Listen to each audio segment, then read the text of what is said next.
Hey guys, I'm back again for yet another video, and I have just seen Iolanda's first rehearsal for Portugal, and all I can say is wow, wow, wow.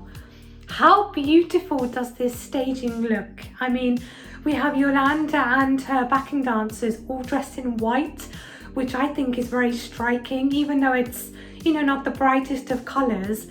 Somehow it seems to come across as very bright on stage. And then we've got a more darker colours on the backdrop, so it makes a really nice contrast and helps Iolanda and her dancers to stand out even more.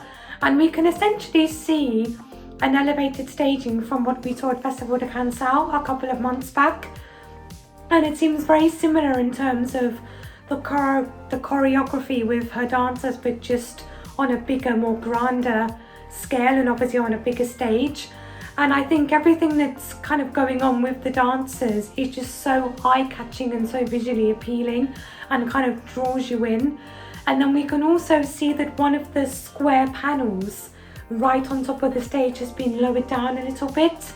And essentially Iolanda and her dancers are sort of encased in a way in this square, this LED square, which again just kind of makes it seem quite intimate, the performance, even though they're on a big, huge stage.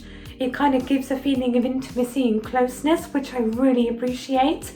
And the big square at the top is quite dark in colour, and so you've got almost like this darkness descending on them, but then they're really bright and airy wearing their white clothing, so it's a very nice contrast, and visually it looks very stunning.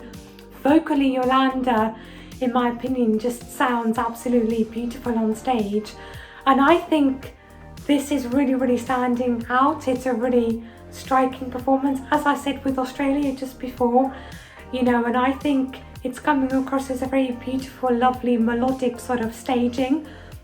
And the song itself is more like a ballad, it's more soothing and relaxing, and I think the staging suits that perfectly. So I'm going to say I think this potentially does have a good chance to qualify, and it is going to stand out amongst some of the up-tempo kind of poppy dancey songs in this semi-final, and I think it's a good sign for Portugal this year. But what do you guys think? Do you think Portugal has a good chance to qualify? Let us know in the comments below, and until then, bye.